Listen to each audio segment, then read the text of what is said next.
Trump is marching on the east. More precisely, Trump is marching on the east wing of the White House at present, and that is deeply symbolic. The White House is the symbol of American democracy in a great many ways. More than the whole of the Congress building, this symbolizes to most of the world, and probably most Americans, just where power lies in their country. And Trump is tearing it down. The East Wing of the White House, which has been there for a great deal of time and is fundamentally historic to the role of that building inside American society, has already gone and is going to be replaced by a privately funded ballroom. This isn't just about bricks. This is about power and ownership and who really controls democracy now. This is really important. Trump's march on the East Wing is already underway, but we need to think about what it means. The 90,000 square foot ballroom that Trump is planning is apparently going to cost up to $300 million. He says it's being funded by him and a pile of corporate donors, but as we'll know, we don't really know who they are as yet.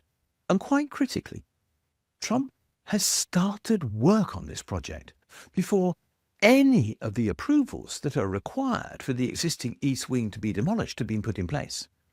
He's just going ahead as if he has the right to do what he wants with what is, and let's stress this incredibly importantly, a public building. The East Wing of the White House is not Trump's, and yet he's declaring it to be his own, he's doing what he wants with it, and he's rebuilding it with private money. And yet the White House is a national institution. Its meaning rests on public ownership and oversight. Private money challenges that symbolism. The People's House, which is what the White House is, becomes a donor's ballroom.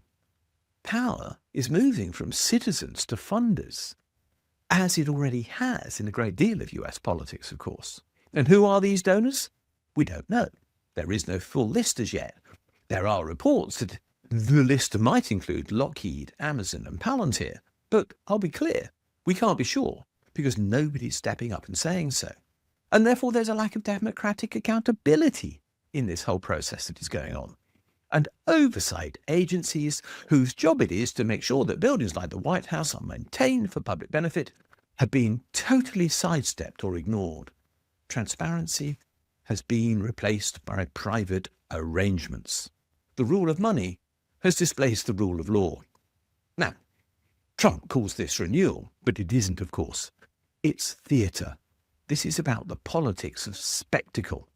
And it's about standard oligarchical architecture, using buildings to project power and control, something that has been going on for millennia, right back to the pharaohs and maybe before.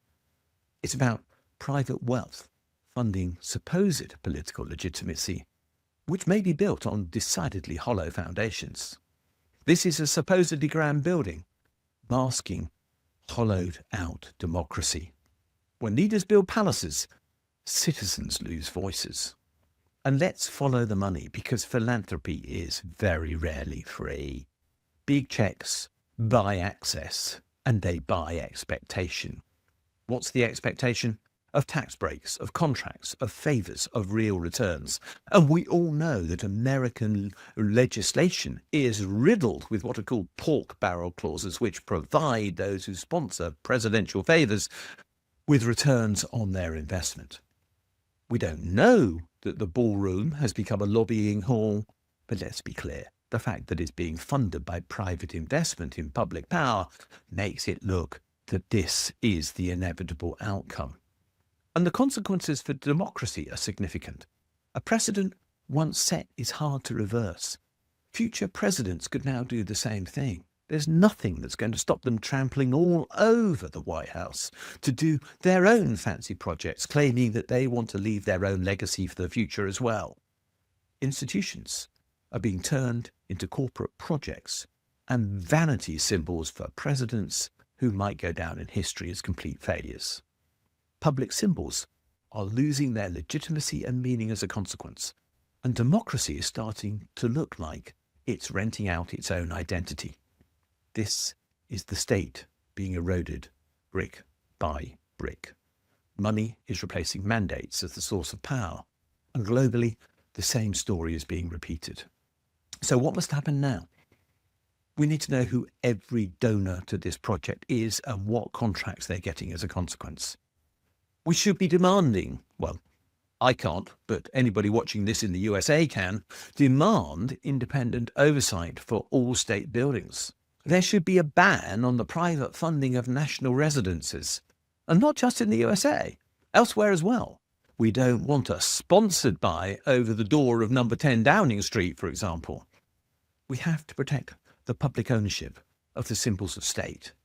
Democracy must quite literally own its own foundations. There is a warning in what Trump is doing for every democracy. When money rebuilds power, citizens lose it. The White House ballroom is a ballroom for billionaires. The dance is almost over for democracy. It's time to reclaim the state for people and not donors. So what do you think? Should private money reshape public institutions? Let us know. There's a poll below. I'll be interested to hear what you think. Thanks for watching this video. If you've enjoyed it, please do click the like and subscribe buttons because they do genuinely help us spread the word on YouTube. As importantly, could you have a look at the section below this video where it says more?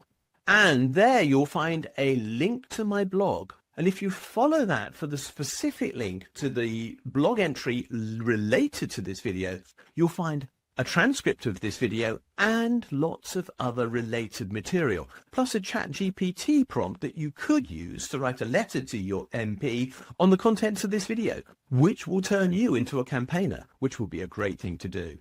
Finally, if you do appreciate the work we're doing, can you think about giving us a donation?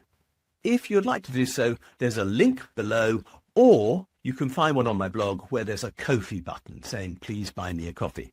Thanks a lot, and we'll see you again soon.